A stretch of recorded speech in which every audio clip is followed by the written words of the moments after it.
From cycle rickshaws that can wriggle through narrow lanes to tiny yellow autos, the iconic Delhi metro, the buses, the railways, there is no dearth of public transport in the city of Delhi.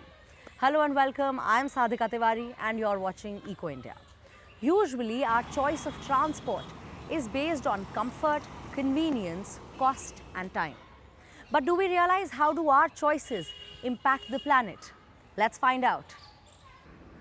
A joke that I've often heard from my friends who live in the Union Territory of Chandigarh is wherever you are in the city, if you take 3 right turns, you will land up in exactly the same spot. That's how well planned this city is.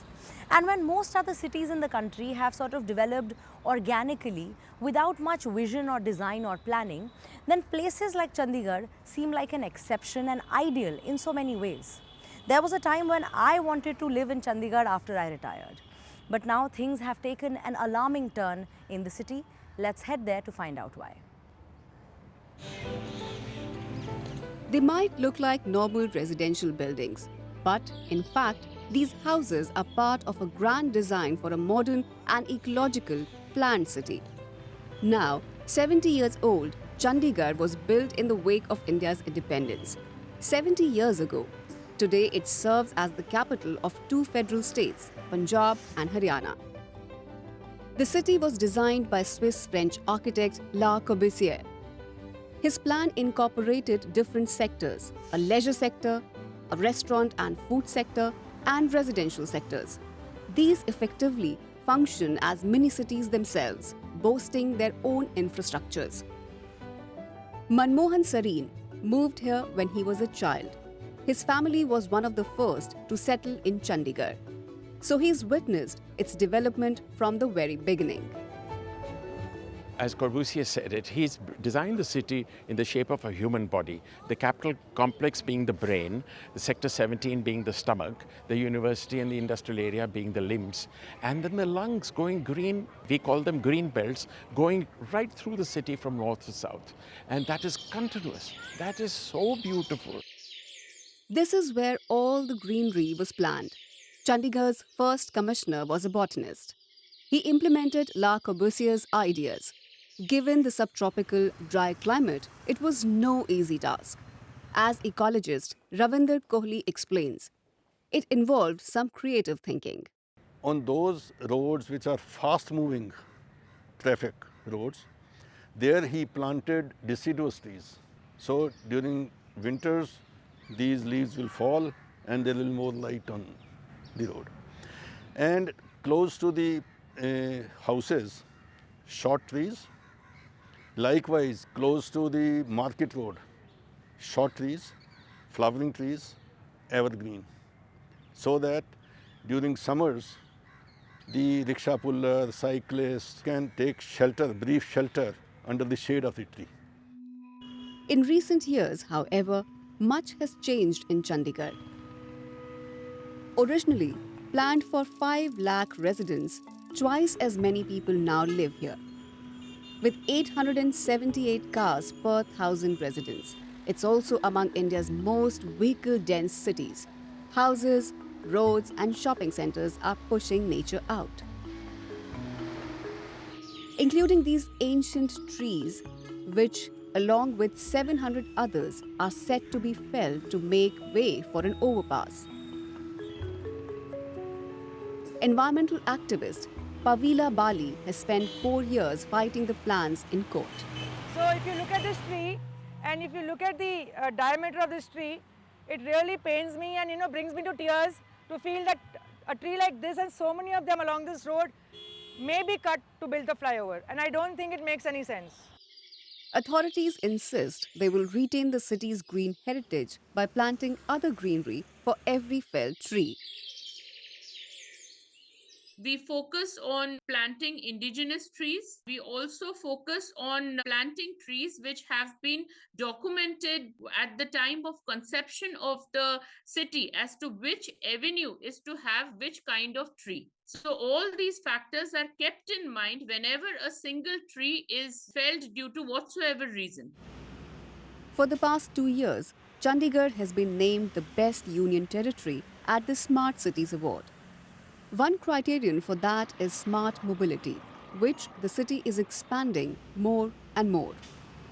Under this project, Smart City has set up the largest public bike sharing project anywhere in the country. This has 5,000 smart bikes, some manual, some electric, and Chandigarh boasts of a dedicated cycle track of 200 kilometers, which, to the best of my knowledge, is unparalleled anywhere else in the country. The Palace of Assembly and High Court building, part of the capital complex, were also designed by Le Corbusier. In 2016, the complex was added to the UNESCO World Heritage List. But living space is becoming increasingly less in the ever more populous city. This has led investors to compromise Le Corbusier's vision by building too close to urban water bodies.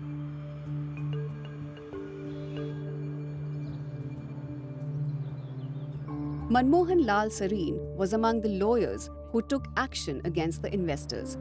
They succeeded. Buildings erected by this lake had to be demolished. Another developer wanted to build 36 towers of 35 stories high each just north of the capital complex, and Corbusier didn't want any building there. So that also the Supreme Court finally banned, and I'm so glad. I don't know what we would have done without the Supreme Court. Chandigarh is constantly trying to balance the 70-year-old vision of its designer with the needs of a booming population. But having been such a forerunner in terms of modernity and sustainability back then, it also proves that the two can work together. Walking barefoot on green grass is its own kind of magic. Greenery is crucial for our mental health. The World Health Organization recommends 9 square meters of green space per individual, which is roughly the size of a small bedroom. But in Argentina's capital of Buenos Aires, this is far from the reality, where parks don't look like parks and greenery has become a luxury.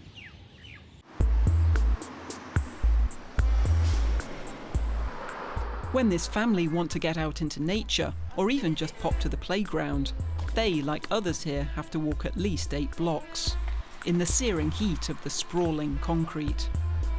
I'd love to have a playground a couple of blocks away and not have to cross so many streets. And it would be great if there were trees around that provided shade so that the kids could play without being blinded by the sun. It's only spring and it's already so hot. With so much concrete everywhere, the city gets hotter and hotter. The heat really builds up. Buenos Aires now has over 15 million inhabitants. By 2030, that number is set to hit 17 million. Right next to the playground, there's a construction site. As is the case almost everywhere, especially in the city centre, old neighbourhoods are either disappearing or being completely revamped. The city's new urban development plan ensures that new residential blocks are being erected on almost every corner.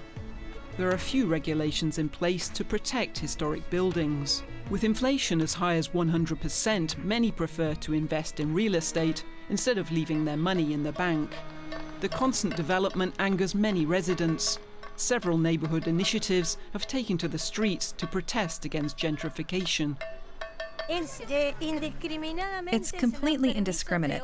Building permits are issued everywhere for just about anything, in every neighborhood across the city. The city also lacks green spaces. Areas designated as public parkland, like the area near the old railroad, often end up being sold off to investors. Urban planner Antonio Vasquez Brust frequently meets activists to discuss such issues. What they did was subdivide what could have been a large linear park and build right in the middle of it, leaving just small areas of green around it. This whole front that you see here by the high-rise blocks, it's high density. There's very little greenery around it, and the buildings are 10 to 12 stories high, so it is not a green space.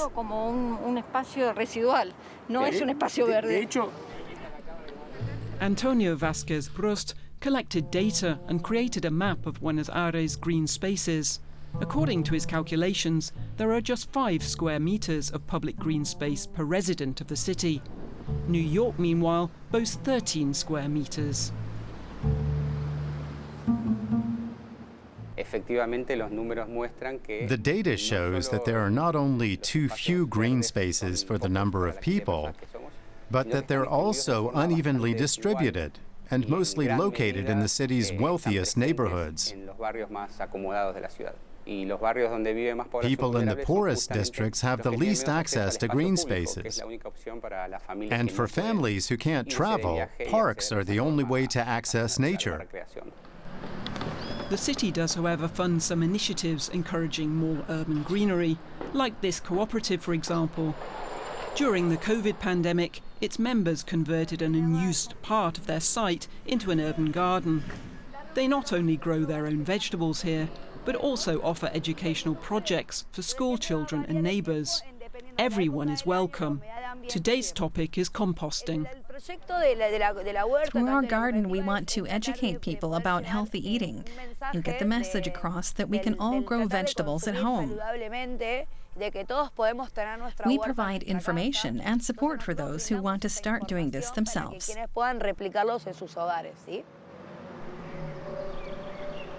Back to the playground. The family spends their whole Sunday here.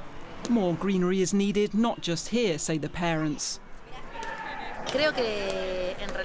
I think there's a lack of public awareness about the importance of green spaces in cities. And we don't properly know what the impact is of living in areas that don't have them. City authorities have promised to create large new park areas. But many residents are already disillusioned by the encroaching reality of the concrete jungle. Buenos Aires has lots to offer, but it certainly needs to welcome in more green. Transportation is a key element of the modern, fast-paced life. Billionaires and businesses in the last few years have put their minds and their money to come up with innovative solutions to curb the negative externalities of transportation like congestion, traffic jams or climate change. But with big tech come big promises, and these billionaires might have underestimated the scale of this challenge. Transportation issues are nothing new.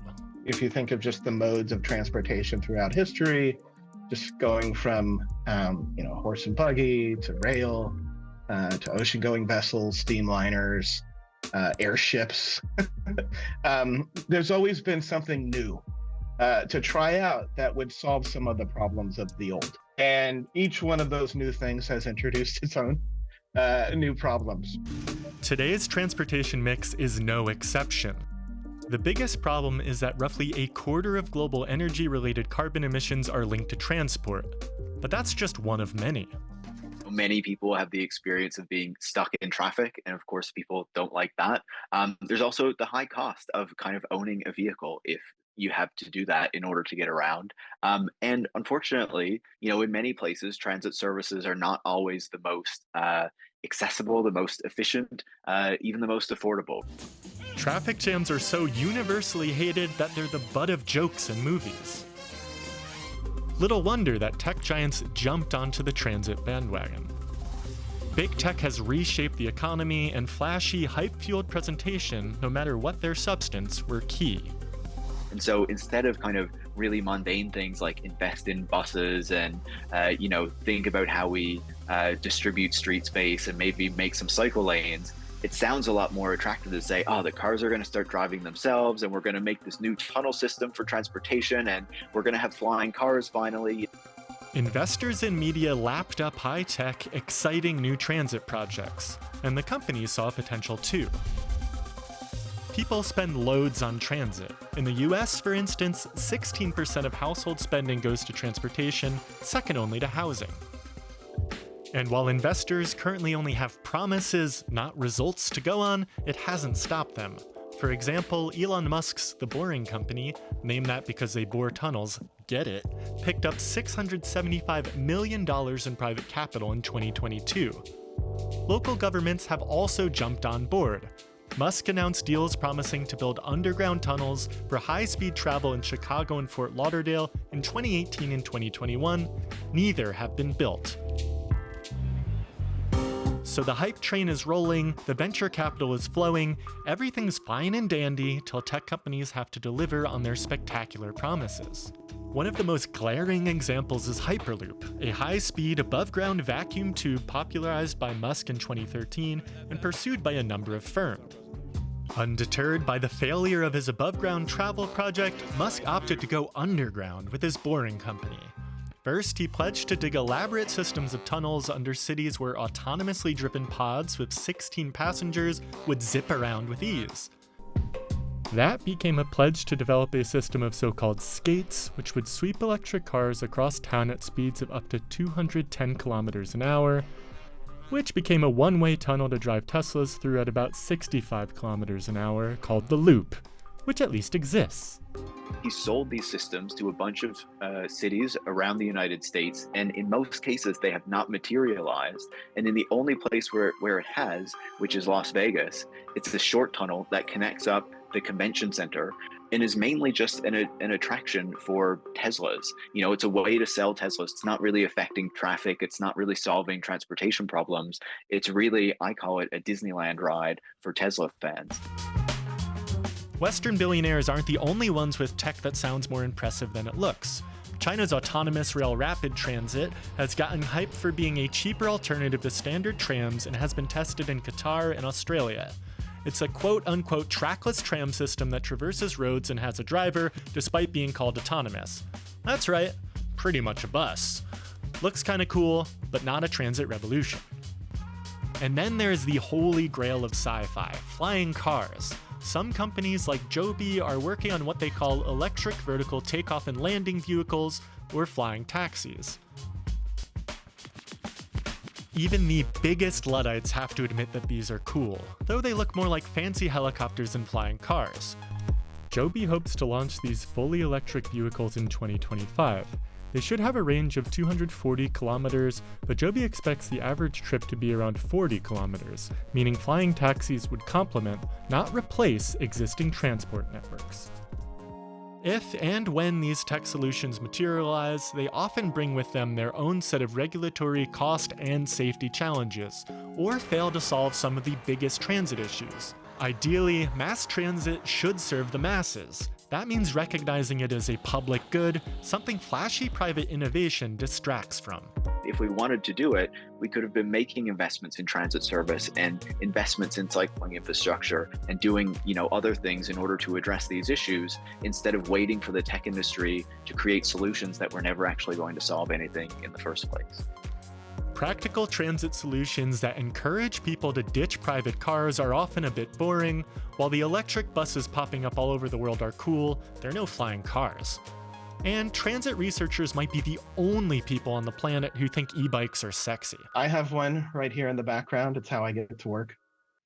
They're pretty understated. They're easy to maintain, low cost. They enable quicker and longer bike trips without the cost of showing up sweaty or tired. Bikes and buses are great local transit solutions. But what makes them really shine is dedicated lanes, like Bogota's bus expressways or Amsterdam's extensive network of bike paths. And there's always room for innovation, like in Medellin, where cable cars help traverse densely built, steep terrain. So it'll take much more than flashy animations to solve our traffic problems, let alone curb transit's climate impact. The billions in venture capital and heaps of attention these tech solutions garner would probably be better invested in truly boring, but more efficient, real solutions. Globally, vehicles contribute to nearly 12% of the total planet warming emissions. But in India, not only is this number much higher, but it is also rapidly increasing. For instance, last year in the month of October, within a span of 5 days during the week of Diwali, vehicles contributed to more than half of the total particulate matter present in the air. Scary? Sure. But electric vehicles could be providing a practical solution. They provide a cleaner and greener pathway, but how will this transition be implemented? Let's ask Chennai, Bangalore and Thiruvananthapuram. The noise is exhausting. More than 6 million motorbikes and cars push their way through Chennai every day. Emission levels are sky high. Things need to change, say climate activists. Climate change means we have to shift from combustion engines to electric vehicles. World leaders have promised to gradually reduce fossil fuels and to have a set target like 2050 or 2070, by which time their countries will have made a complete switch to sustainable energy sources. A lot of money has been invested already and change is underway. Young people in particular like Rakesh Jibastin are already making the shift. It makes sense economically too. Climate changes, air pollution is major reason daily use Vehicle emissions play a huge role in air pollution and climate change, which is why the government is promoting electric vehicles. I decided to buy an EV to save money and also so that I could do my bit and make a contribution to society. The switch to e-mobility is also an opportunity for the city's startups like Fulfilly. Its electric two-wheelers deliver goods from online retailers. The company says it's a win-win situation. The public will notice several benefits: the low maintenance cost, avoiding rising fuel costs, and less pollution. People can save a lot of money by going electric. For example, with an EV, you can travel up to 100 kilometers for just 15 rupees, around 17 euro cents. Whereas with a petrol-run vehicle, you are looking at more than 100 rupees, so 1 euro 12 cents for just 40 kilometers. So people are keen to try out EVs. So people are moving to EV. Bengaluru, the capital of Karnataka, is known as India's Silicon Valley. Despite its high-tech reputation, it has the same levels of noise and air pollution as an old industrial city. One taxi company has recently converted its entire fleet to electric vehicles. Drivers like Prasanna are very impressed. Electric vehicles are easy to drive. There are no gears or clutch, just a brake and an accelerator. So they are much nicer to drive in traffic. Vehicles with combustion engines make a lot of noise, whereas EVs are smooth. Customers really like the feel of them. We head to Thiruvananthapuram, the capital of Kerala. Here, regional authorities have tried to get a handle on air pollution by toughening emissions regulations. Updating the diesel engines of their vehicles to fit the new norms would have been very expensive for this rickshaw producer. So instead, they built a brand new fleet run on electricity. Like a policy decision, the government at that time, they took the initiative and supported us for doing research and development in this EV. And slowly, we transformed from this petrol-driven company to EV company with the support of the government. Kerala's government grants buyers a subsidy of up to 30,000 rupees, around 330 euros, on e-vehicle purchases, plus road tax exemption for 5 years. But critics say the take-up is still far too low.